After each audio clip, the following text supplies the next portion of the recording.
নমস্কার। এই মুহূর্তে আপনি শুনছেন যোগী পুরুষ শ্রী শৈলেন্দ্র নারায়ণ ঘোষাল শাস্ত্রী মহাশয় রচিত দিব্য পুস্তক তপভূমি নর্মদা। আপনারা অনেকেই চাইছেন এই বই আপনাদের সংগ্রহ রাখতে। এই ভিডিওর ডেসক্রিপশন বক্সে লিঙ্ক আছে, আপনি সেখান থেকে সংগ্রহ করে নিতে পারবেন।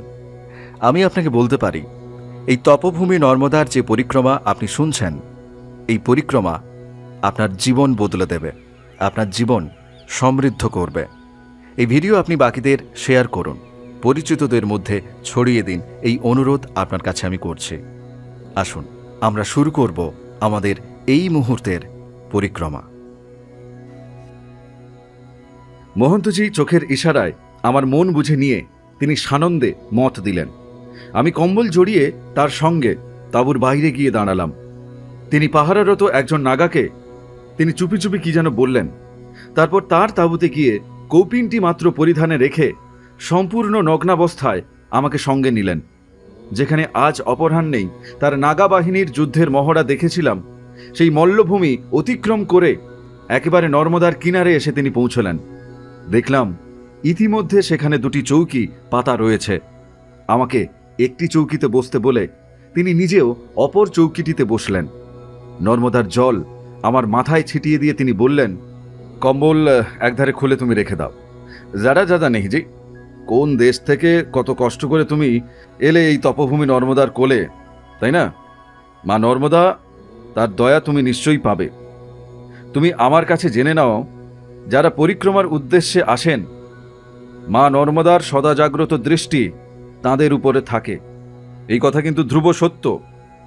তোমার কথাবার্তা শুনে আমি খুশি হয়েছি বলে আমাদের গুরু পরম্পরা প্রাপ্ত একটি গুচ্ছ ক্রিয়া আমি তোমাকে শেখাতে চাই। দেখো, মা নর্মদার ঘাটে ঘাটে তীর্থ, প্রতি তীর্থেই যুগ যুগ ধরে দেবতা, কত ব্রহ্মর্ষি এবং মহর্ষিরা তারা দীর্ঘকাল তপস্যা করে গেছেন, তারা অপ্রকট হয়েছেন, কিন্তু তাদের সেই চিৎ স্পন্দন, তাদের ধ্যান শক্তি, মনন শক্তির চিৎকণা এখনো ইথারের তরঙ্গের মধ্যে বিদ্যমান। এ জিনিস কখনো ধ্বংস হয় না। শত সহস্র তরঙ্গ বিঘাতের মধ্যেও ক্ষণিকের জন্য যদি সেই শুদ্ধ চিৎকণার ধারার সঙ্গে একীভূত হতে পারো, তাহলে মনের অবস্পন্দন, চিত্ত বিক্ষেপের যা হেতু, তা সেই মুহূর্তে অপসৃত হয়ে যাবে। যে তীর্থে বা যে ঘাটে বা যে গুহায় তুমি থাকবে, সেখানে পূর্বে যিনি সাধনা করে গেছেন, তার চৈতন্য শিখার ঢল যা ইথারের মধ্যে অনুস্যুত হয়ে আছে, তা ধীরে ধীরে প্রকট হয়ে ঊর্ধ্বের পথে চৈতন্য সমুদ্রের দিকে তোমাকে টানতে থাকবে। এই যেমন মা নর্মদার ধারা বয়ে চলেছে সাগরগামিনী হয়ে, এই ধারার মধ্যে তুমি আমি যদি পড়ে যাই, তাহলে যেমন স্রোতের টানে পড়ে আমরা অবশভাবে ভেসে যাব রেবা সঙ্গমে, এই ব্যাপারটাও কতকটা সেই রকম। এই জন্যই তীর্থে যেতে হয়। তীর্থে শুধু ঘুরে গেলেই কোনো কাজ হয় না। পূর্বে যেসব সাধক তীর্থে গিয়ে সিদ্ধকাম হয়েছিলেন, তাদের চিৎকণার ধারাকে ইথার হতে টানতে পারলে তবেই সিদ্ধি সুগম হয়। এই পদ্ধতি কতকগুলি গুচ্ছ ক্রিয়া সাপেক্ষ। আমি সেই গুচ্ছ ক্রিয়া তোমাকে শেখাচ্ছি, তুমি শিখে নাও, আয়ত্ত করার চেষ্টা করো। শ্বাস প্রশ্বাসের তিনটি ক্রিয়া, তনথির, মনথির, বায়ুথির, এই তিনটি যে পদ্ধতি, এই তিনটি পদ্ধতি তোমাকে আমি বারবার দেখাবো, তুমি শিখে নাও। এই তিনটি পদ্ধতি তিনি বারবার দেখাতে লাগলেন। আমিও তাহা পুনঃ পুনঃ অনুসরণ করতে লাগলাম। মোটামুটি কতকটা যৎদৃষ্টং তৎকৃতং হওয়ার পর তিনি বললেন, এইবার তোমার ইষ্টমন্ত্রকে কিভাবে অনুলোম ও বিলোম ক্রমে তুমি জপ করবে, তা আমি তোমাকে শিখিয়ে দিচ্ছি। অনেকক্ষণ ধরে চেষ্টা করে অনুলোম বিলোম ক্রমে জপের কৌশলটি শিখতে পারলাম। তিনি বললেন, শোনো, এই নর্মদা ক্ষেত্রের যেখানেই রাত কাটাবে, সেখানেই এই ক্রিয়ার অনুষ্ঠান করবে। ক্রিয়া কিছুটা আয়ত্ত হলেই তুমি কাউকে দেখা মাত্রই সেই লোকটা কি প্রকৃতির, এমনকি কোনো জীবজন্তু, পশু পক্ষী, এমনকি কোনো বৃক্ষ তলাদিও কোন প্রকৃতির, তা তুমি ধীরে ধীরে বুঝতে পারবে। তাদের দেহের থেকে যে গন্ধ উদ্ভূত হচ্ছে, সেই গন্ধ বর্ণ হতে তাদের সাত্ত্বিক, রাজসিক বা তামসিক প্রকৃতির পরিচয় তোমার কাছে ধরা পড়ে যাবে। কিন্তু এ তো বাহ্য।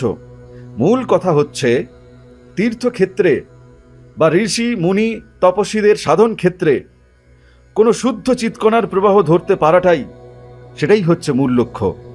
অনুলোম বিলোম ক্রমে জপের কৌশল এটাই হচ্ছে মূল, কারণ তার সাহায্যেই ইথারের নিত্য প্রবহমান সূক্ষ্মাতি সূক্ষ্ম চিৎকণাকে তুমি টানতে পারবে। বুঝেছ? এই বলে তিনি প্রত্যেকটি ক্রিয়া পুনরায় তিনি দেখাতে লাগলেন।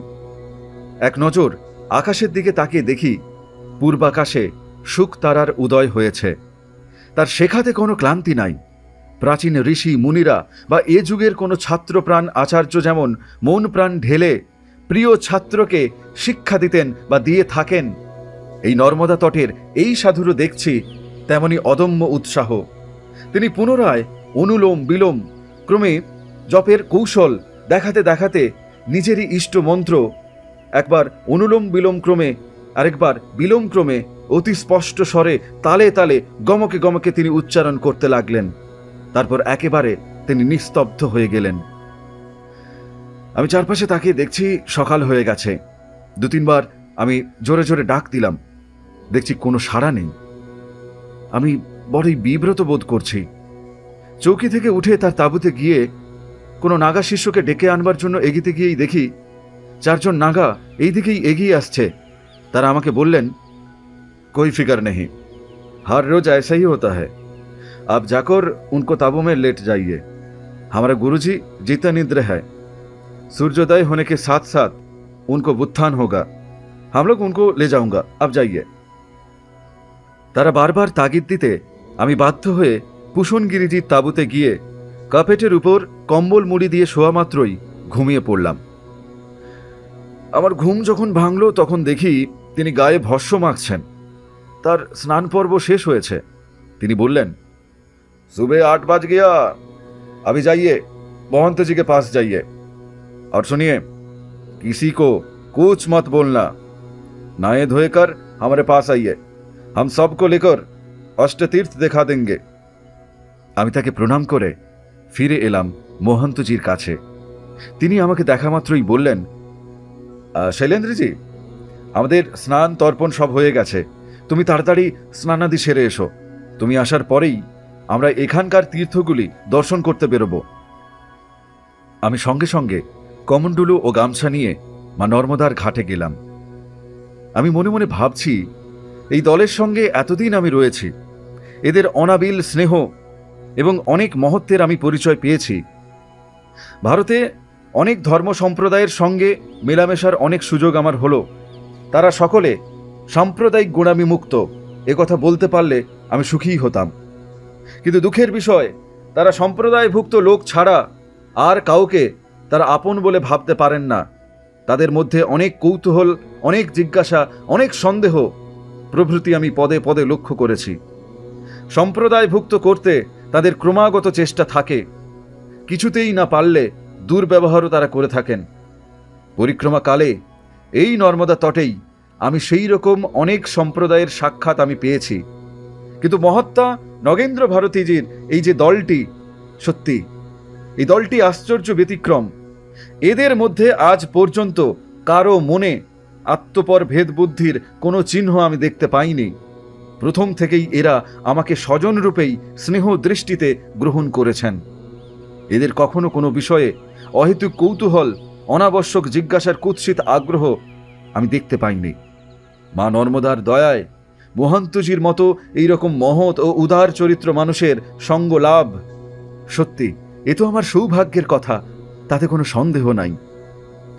যাই হোক, স্নান তর্পণাদি সেরে যখন ফিরে এলাম তখন মতীন্দ্রজি জানালেন 9:15 বেজেছে, আমরা সবাই প্রস্তুত। মহন্তজিকে বললাম, পুষণগিরিজি আমাদের সঙ্গে নিয়ে তীর্থ দর্শন করানোর আগ্রহ প্রকাশ করেছিলেন। তিনি বললেন, बहुत अच्छा, बहुत अच्छा, आप जाकर निवेदन करिए, हम लोग तैयार हो गया। আমি সঙ্গে সঙ্গে তার তাঁবুতে গিয়ে হাজির হলাম। তাকে মহন্তজির কথা নিবেদন করতেই তিনি সঙ্গে সঙ্গে উঠে দাঁড়ালেন। আমাকে বললেন, उन्होंने कमंडल पुष्प वगैरह जरूर लिए होंगे, उनको ऐसा ही करने दीजिए, आपको हम दूसरा तरीका सिखा देते हैं। जो कोई सिद्ध स्थान में पूजा या दर्शन के लिए जाएगा, उधर खड़ा होकर दीर्घ विलंबित सांस आहिस्ता आहिस्ता छोड़ देकर कुंभों की अवस्था में स्थिति होकर उन शिवलिंगों को स्वरूप शरण करके आज्ञा चक्र में प्रणाम करेगा, उसमें पूजा भी हो जाएगा। ऐसा ऐसा देखिए। এই বলে তিনি দণ্ডায়মান অবস্থাতেই দীর্ঘ বিলম্বিত অবস্থাতেই শ্বাস ছেড়ে কুম্ভকে তিনি স্থিত হলেন। তিনবার ওই পদ্ধতিটি দেখিয়ে তিনি বললেন, ऐसा ऐसा एक दफा आप करिए, तो करिए। हम देखते हैं कुंभक छोड़ के जब सांस ग्रहण करते थे तो उस वक्त कैसा मेरुदंड का अंदर में बम बम आवाज होती ही कि नहीं। बम बम बम बम, महाबीज परम ब्रह्म स्वरूप शिव जी का जो महाबीज है, और ये तरीके की नाम है ब्रह्म प्राणायाम। ठीक है। তিনি আমার সঙ্গে 7 নম্বর তাঁবুতে আসতেই সকলেই তার কাছে এসে অভিবাদন করলেন। अरे भैया, पहले नर्मदा माइयों को अभिवादन करना चाहिए। মা নর্মদাকে প্রণাম করে হর নর্মদে ধ্বনি দিতে দিতে শিঙা ডমরু বাজিয়ে আমরা হাঁটতে লাগলাম পশ্চিম দিকে। তার তাঁবুর এলাকা পেরিয়ে প্রায় 10 মিনিট হাঁটার পরেই মা নর্মদা তটেই একটি মন্দির দেখেই তিনি বললেন, ये जो मंदिर है ये है धूत पापेश्वर। स्कंद स्वामी ने देव सेनापति बनकर असुरों का संहार किया था, वो यहाँ तप करके निष्पाप बने। আমি লক্ষ্য করলাম তিনি আমাকে যে পদ্ধতিতে প্রণাম ও পূজা করার নির্দেশ দিয়েছিলেন সেইভাবেই পূজা ও প্রণাম তিনি সারলেন। মন্দিরের দরজা নাই, নাগারা তাদের প্রচলিত পদ্ধতিতেই পূজা সারলেন। ধূতপাপেশ্বরের মন্দির হতে তিনি নিয়ে গেলেন নিকটস্থ मार्कंडेश्वर तीर्थे। তিনি বললেন, स्कंद को विजय प्राप्त कराने के निमित्त मार्कंडेय मुनि ने इनको स्थापना की। আমি দেখতে পাচ্ছি এখানকার মন্দিরটির ভগ্ন দশা। সেখান থেকে তিনি নিয়ে গেলেন ভোগেশ্বরের ঘাটে। তার নিজস্ব পদ্ধতিতে প্রণাম ও পূজা করে তিনি বললেন, स्कंदा जी के सेनापति बनने के पर देवों ने शिव जी को यहाँ नाना भोग अर्पित किए थे।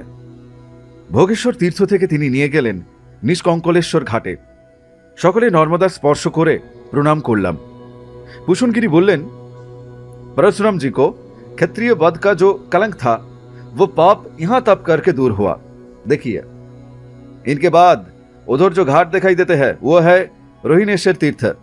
नारद जी की आज्ञा से चंद्र को वश करने के लिए रोहिणी ने यहाँ तप किया।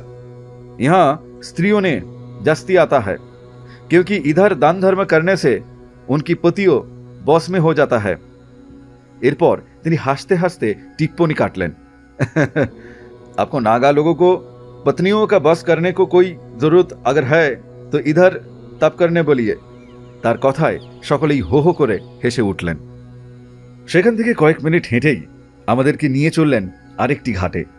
তিনি বললেন, ये है चक्र तीर्थ। स्कंद की प्रार्थना पर भगवान विष्णु ने चक्र से द्वैत का वध करके चक्र को इधर नर्मदा में डाल दिया।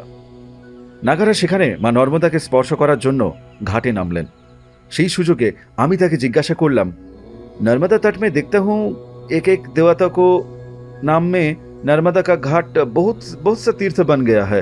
चादर में देखा भी उधर भगवान ने द्वैत का वध करके सुदर्शन चक्र डाल दिए थे। वो तीर्थ का नाम है जलाशय तीर्थ। मुझे जानना है कई दफे भगवान ने उनकी चक्र मां नर्मदा में बिक दिए थे। তিনি বললেন, एक ही दैत्य तो नहीं, हर युग में हजारों दैत्य का आविर्भाव घटता है। भगवान ने उनको वध करता है। नर्मदा स्पर्श करने से भगवान को भी ईशित वशिष्ठ प्रकम वगैरह दिव्य सिद्धि और सुदर्शन को भी दिव्य शक्ति पुनः प्रतिष्ठा हो जाती है। बगैर नर्मदा माई तपशक्ति कौन दे सकता है, इसलिए हर एक तीर्थ बन चुका। नर्मदा स्पर्श करे আমাদের নাগারা ফিরে আসতেই ভূষণগিরিজি আমাদেরকে আরেকটি ঘাটে তিনি নিয়ে এনে বললেন, ये जो घाट देख रहे हैं ये है केदार तीर्थ। एक दैत्य के भय से भागकर बद्री केदार यहाँ नर्मदा किनार में आ गए थे।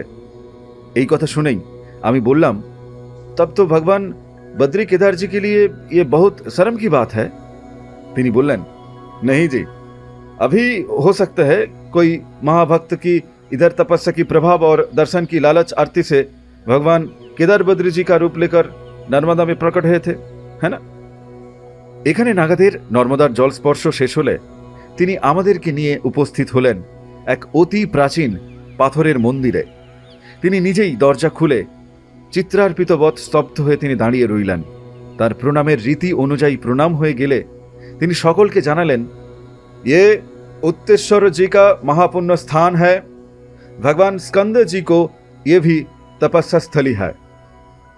महंतजी सह सकल नागारा उत्तरेश्वर महादेवेर माथाय जल ढेले बेरिये एले पूषणगिरिजी महंतजी एवं आमार हाथ धरे पुनराय मंदिरेर गर्भगृहे ढुके भालो करे शिवलिंगके दर्शन करते बोललेन।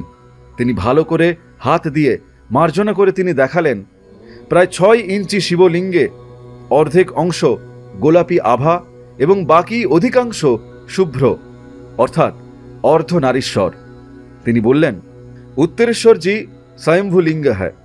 स्कंदे जी अर्थात ब्रह्मविद्यार मूर्त विग्रह भगवान सनत कुमारेर तपस्या बले इनी प्रकट हয়েছেন। এই उत्तरेश्वर नामটির तात्पर्य गभीर अर्थबह।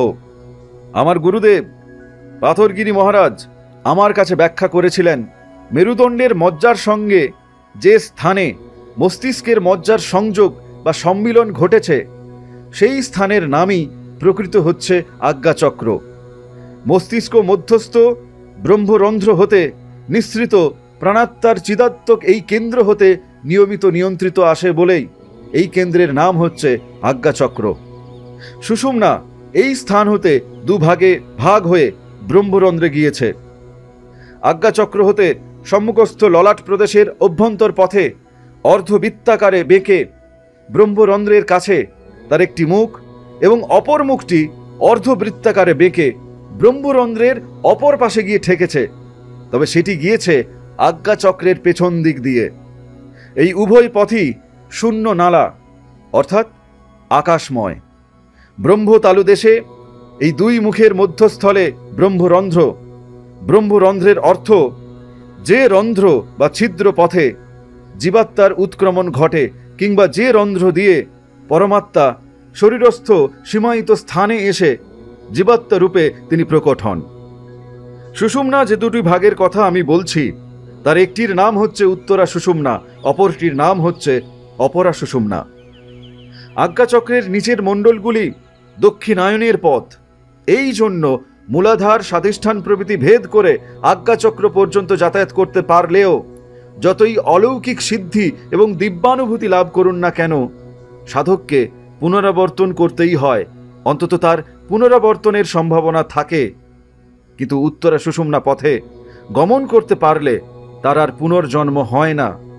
উত্তরা সুষুম্নার পথই হচ্ছে উত্তর পথ, উত্তরায়ণের পথ, সাক্ষাৎ ব্রহ্মমার্গ, ব্রহ্মবিদ্যার রাজপথ। ভগবান সনত কুমার বা স্কন্দজি নর্মদা তটের এই স্থানে তপস্যা করার ফলেই তার কাছে ব্রহ্মবিদ্যার রাজপথ উত্তরাপথ প্রকটীভূত হয়েছিল এবং সেই পরম পুণ্য লগ্নে এখানে স্বয়ম্ভু তিনি প্রকট হয়েছিলেন। সেই জন্যই এখানে স্বয়ম্ভুর নাম উত্তরেশ্বর, আর এই জন্যই স্কন্দকে বলা হয় ব্রহ্মবিদ্যার নিধি। দেবর্ষি নারদ এবং মহামতি বিদুর তার কাছ হতেই এই দেব দুর্লভ পরমা বিদ্যা লাভ করেছিলেন। মহন্তজির দিকে তাকিয়ে তিনি বললেন, আসুন এখন আমার আখড়াতে ফিরে যাই, চলুন। আমার ইচ্ছা আপনারা কাল এই মন্দিরে এসে যে যতটা সময় ব্যয় করতে পারবেন ততই কিন্তু আপনাদের মঙ্গল। মন্দির থেকে বেরিয়ে আসার পরে রাস্তার উপর দাঁড়িয়ে অঙ্গুলি সংকেত করে পশ্চিম দিকে দেখিয়ে তিনি বললেন, দেখতে পাচ্ছেন দ্রুতপাপেশ্বর মন্দির? ওই মন্দিরই সিনোর বা সেনাপুরের শেষ সীমানা। সেখান থেকে 10 মিনিট হেঁটে গেলেই কোটিশ্বর তীর্থ পাবেন। মনে রাখবেন সেটিও কিন্তু স্কন্দ তীর্থ। তাঁবুতে প্রত্যাবর্তনের পরেই তিনি জগদানন্দকে বললেন ভিক্ষার ব্যবস্থা করতে। আসার সময় তার মূল তাঁবুর পিছনে একটা প্রায় 200 ফুট লম্বা একতলা ব্যারাক বাড়ি চোখে পড়ল। তিনি সেই দিকে গেলেন। আমরা আমাদের নির্দিষ্ট তাঁবুতে গিয়ে ঢুকলাম। মতীন্দ্রজির ঘড়িতে দেখলাম বেলা 1টা বেজেছে। মিনিট 5 পরেই আমাদেরকে একজন নাগা এসে ডেকে নিয়ে গেলেন সেই ব্যারাক বাড়িতে। আজ এখানেই আমাদের ভোজনের ব্যবস্থা হয়েছে। নর্মদার দিকে মুখ করে যে সুদীর্ঘ প্রশস্ত বারান্দা আছে সেখানে বসেই আমরা আমাদের ভোজন পর্ব শেষ করলাম। তিনি নিজেও আমাদের সঙ্গে বসে 4খানা চাপাটি এবং পুয়াখানিক তিনি দই খেলেন।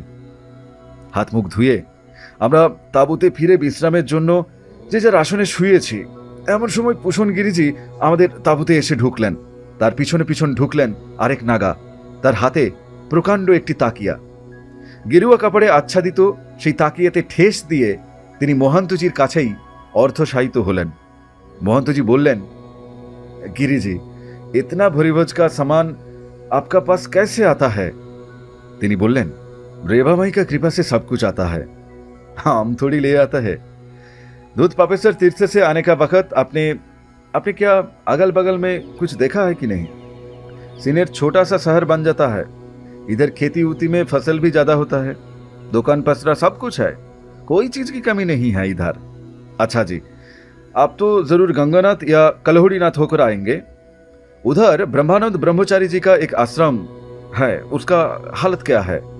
हमने 2 दफे उनको दर्शन किया, उन्होंने महातपस्वी थे। महंतजी बोलें, तार गोदीते एखन बसेছেন पृथ्वानंद ब्रह्मचारी जी, बड़ा गुरुभक्त है, अच्छी तरह से आश्रम का सेवा भी करता है। তিনি আমাদের খুবই যত্ন করেছেন, গো সেবা অতিথি সেবার ধারাও বজায় তিনি রেখেছেন। তার কাছে তার গুরুর বহু অলৌকিক সিদ্ধির গল্প শুনে এলাম।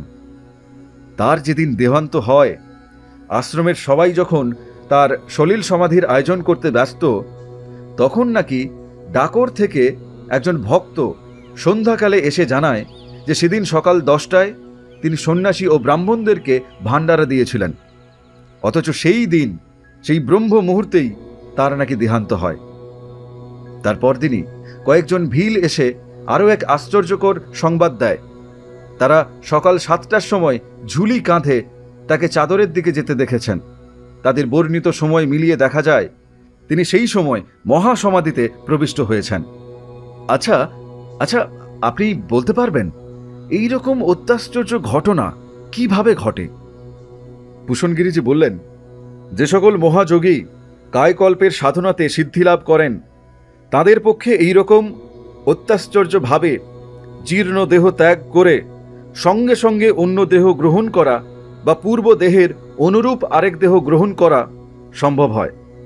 আমি গুরুজির মুখে শুনেছিলাম, তিনি এই নর্মদা তটের ওঙ্কার ক্ষেত্রে একজন 500-600 বৎসরের কায়সিদ্ধ মহাযোগীর তিনি একবার সাক্ষাৎ পেয়েছিলেন।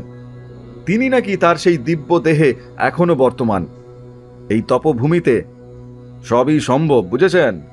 একমাত্র নর্মদার তট ও হিমালয়ের শতপন্থ ছাড়া কোথাও এই ধরনের মহাযোগীরা বাস করতে পারেন না। এই দুটি স্থানে যেমন বিশুদ্ধ বাতাবরণ এবং শুদ্ধ চিৎকণার প্রবাহ বর্তমান আছে, তেমনটি কিন্তু এই ভারতবর্ষের আর কোথাও নেই। তার কথা শুনতে শুনতে বারবার মহাত্মা প্রলয় দাসজির কথা আমার মনে পড়ে যাচ্ছিল। আর কেবলই আমার মনে হচ্ছিল তার গুরু পাথরগিরিজি নিশ্চয়ই ওঙ্কার তীর্থে তিনি মহাত্মা প্রলয় দাসজির সাক্ষাৎ পেয়েছিলেন। আমি সেই কথা ভাবতে ভাবতে অন্যমনস্ক হয়ে পড়েছিলাম। তা লক্ষ্য করে ভূষণগিরিজি আমাকে বললেন, क्या आपको नींद आती है? नहीं तो आप दूसरा कुछ सोचते हो?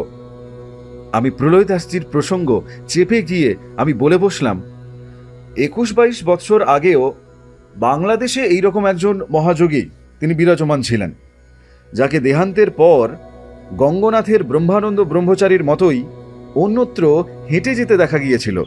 তাকে স্বচক্ষে দেখেছিলেন, তার পুণ্যসঙ্গ করেছিলেন এমন 2-5 জন লোক এখনও জীবিত আছেন। তাই আপনি যে বলছেন নর্মদা তট এবং হিমালয়ের শতপন্থ ছাড়া ভারতের আর কোনো স্থানে কায়কল্পধারী কোনো উচ্চকোটির মহাযোগী বাস করতে পারবেন না, এ কথা আমি মানতে পারছি না। তাই আমি অন্যমনস্ক হয়ে পড়েছিলাম। তিনি বললেন, তুমি তো বলছো বাংলাদেশের সেই মহাযোগী 21-22 বৎসর আগে জীবিত ছিলেন, তাহলে তো তখন তুমি জন্মাওনি, জন্মালেও নিতান্ত তখন তুমি শিশু ছিলে, তাই তো? আমি বললাম, না না, আমি সেই মহাপুরুষকে দেখিনি, তবে 1342 সালে প্রকাশিত ব্রহ্মবিদ্যা নামক একটি পুরাতন মাসিক পত্রিকায় আমি সেই মহাপুরুষ সম্বন্ধে বিবরণ পড়েছি। ওই পত্রিকা ছিল জগৎ প্রসিদ্ধা ব্রহ্মবিদ্যার সাধিকা শ্রীমতী অ্যানি বেসান্ত নামক এক বিদেশি মহিলা প্রতিষ্ঠিত আপনার ওই থিওসফিক্যাল সোসাইটির মুখপত্র আর কি। বাংলাদেশের বিশিষ্ট মনীষী নীতিনিষ্ঠ ধর্মপরায়ণ ব্যক্তিরাই ওই পত্রিকার লেখক ছিলেন। সম্পাদক এবং পরিচালক তারাই হতে পারতেন যদি তাদের মধ্যে এই গুণগুলো থাকতো। তাই সেই বিবরণ আমি অবিশ্বাস করতে পারি না। তিনি বললেন, ঠিক है आप कहिए उस महाजोगी का बारे में आप सुनाइए, हम लोग सब लोग सुनेंगे, বলিয়ে। তাদের সকলের আগ্রহ দেখে আমি বলতে লাগলাম। পূর্ববঙ্গে মেঘনা নদীর তীরবর্তী সোরাজাবাদ গ্রামে সুধারাম নামে একজন বাউল এসে ঝোপড়া বেঁধে বাস করতে থাকেন। বাউলরা হেথায় সেথায় যেখানে ইচ্ছে বাস করে থাকেন, আবার কিছুকাল পরে হয়তো তারা অন্যত্র চলে যান। কাজেই ৬০-৭০ বয়স্ক এই সুধারামকে দেখে গ্রামবাসীদের মধ্যে বিশেষ কোনো চাঞ্চল্য দেখা গেল না। সুধারাম ছিলেন সরল প্রকৃতির, তিনি নির্বিকার সদানন্দ সাধু পুরুষ। তিনি নানা স্থানে উদাসীনের ন্যায় তিনি ঘুরে বেড়াতেন। দেশে তখন বেশি ডাক্তার কবিরাজ ছিল না, বিশেষত পল্লী অঞ্চলের লোকেরা সাধু সন্ন্যাসী প্রদত্ত ঔষধ, তুকতাক বা ঝাড়ফুঁক তারা বেশি বিশ্বাস করতেন। কারো কোনো অসুখ হলে ডাক পড়ত সুধারামের। সুধারামও সেখানে হাসি মুখে উপস্থিত হয়ে যার অসুখ তার নাম ধরে ডেকে তিনি বলতেন, ওঠ রে ওঠ, তোর জ্বর তো সেরে গেছে, ওঠ। কঠিন নিউমোনিয়া রোগীকে তিনি বলতেন, ওঠ ওঠ ওঠ, মেঘনায় স্নান করে এসে পান্তা ভাত খাকে যা যা। বলা বাহুল্য, তার নির্দেশ অক্ষরে অক্ষরে পালন করে ওইসব রোগীরা সম্পূর্ণ নিরোগ হয়ে যেতেন। ব্রহ্মবিদ্যা পত্রিকায় সুধারাম সম্বন্ধে যিনি লিখেছিলেন, তিনি নিজে ছিলেন সোরাজাবাদ গ্রাম সংলগ্ন বাঘিরা গ্রামের অধিবাসী। তার কাকা একবার দুরারোগ্য উদরী রোগে আক্রান্ত হয়ে যখন মৃতপ্রায়, তখন লেখকের পিতা গিয়ে সুধারামের করুণা ভিক্ষা করেন। সুধারাম তিনি সঙ্গে সঙ্গে বাড়িতে উপস্থিত হয়ে তিনি রোগীকে বলেন, আরে তোর খেতে কি ইচ্ছা করে, কি খেতে ইচ্ছা করে? রোগী তখন উত্তর দেয়, শোল মাছ আর লাউয়ের তরকারি খেতে ইচ্ছা করে। তাই খাগে যা, তবে হ্যাঁ বাবার নামে মানে মহাদেবের নামে নিবেদন করে খাবি। সুধারাম এই উত্তর দিয়ে চলে যান। মৃতপ্রায় রোগী তাই খেয়ে সম্পূর্ণ তিনি নিরাময় হয়ে ওঠেন। একবার সুধারাম বিক্রমপুরের অন্তর্গত শ্রীনগরের সম্ভ্রান্ত জমিদার কৃষ্ণকুমার বসুর নিকট গিয়ে তার বাসের উপযোগী একটু স্থান তিনি প্রার্থনা করলেন। জমিদার তার স্বভাবসিদ্ধ পাটোয়ারি বুদ্ধিতে তিনি উত্তর দিচ্ছেন, দেখছো না মেঘনাতে কিরকম প্রবল ভাঙন ধরেছে, গ্রামকে গ্রাম একেবারে ধুয়ে মুছে চলেছে, রাক্ষসী নদী হচ্ছে মেঘনা, তা আমার কাছে যা আছে তাই যাই যাই করছে, এমতা অবস্থায় তোমাকে একটুখানি জমি আমি কোথা থেকে দিই? সুধারাম তাকে উত্তর দেন, আচ্ছা আমি নদীর গতি যদি ফিরিয়ে দিই, আপনার প্রজাদেরকে বলুন নদীর দিকে বসে বাহ্যকৃত্য করতে।